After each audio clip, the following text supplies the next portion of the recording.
sound.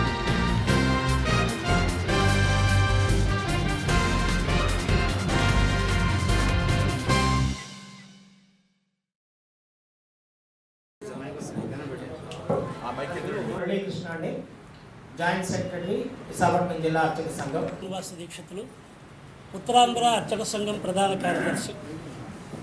ఈ రోజున హిందూ సాంప్రదాయానికి సంస్కృతికి మూలమైనటువంటి ఆలయాలు, అందులో భగవతారాధన చేసేటువంటి అర్చక వ్యవస్థ, ఈ రెండు అతి దీనమైనటువంటి పరిస్థితికి వస్తున్నాయి. అధికారులు కానీ ప్రభుత్వం కానీ పేపర్లో ప్రకటనలు అయితే అందరికీ 10,000 జీతం ఇస్తున్నాము, పిఆర్సీలు ఇస్తున్నామని చెప్తున్నారు.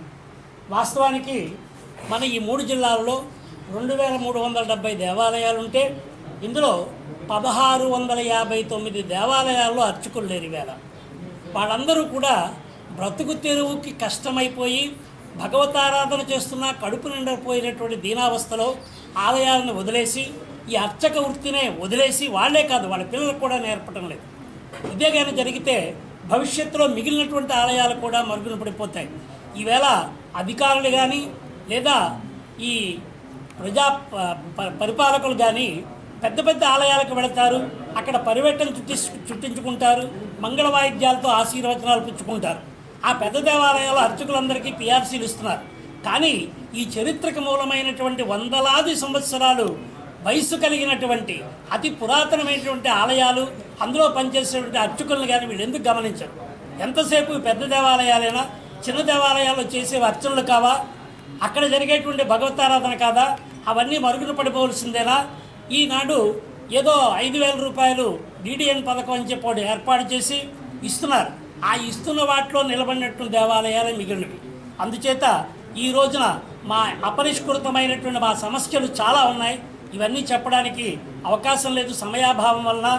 మేము చెప్పేది ఒకటే, మా సమస్యలు ఏమీ కూడా పరిష్కారం కాలేదు. పేపర్ల వరకే పరిమితం అవుతున్నాయి, సర్క్యులర్స్ వరకే పరిమితం అవుతున్నాయి. కింద స్థాయిలో అధికారులు ఎవరు కూడా మాకు ఇవి అందించడం లేదు. ఎందుకంటే ప్రభుత్వం చెప్పింది 65A సెక్షన్ అమలు చేసి అందులో ఎంతో కొంత అమౌంట్ని డిపాజిట్ చేసి అర్చకులందరికీ దాని ద్వారా అర్చకులకి అక్కడ పనిచేసేటువంటి స్వీపర్స్కి అటెండర్స్కి జీతాలు ఇవ్వమని చెప్పడం జరిగింది. ఇంతవరకు 65A అనేటువంటి ఈ సెక్షన్ని ఈ దేవాదాయ శాఖ అమలు చేయటం లేదు. ఈ పోరాటంలో 6, 7, 8వ తారీఖు నుంచి ఈ 3 తారీఖుల్లో DC ఆఫీస్ దగ్గర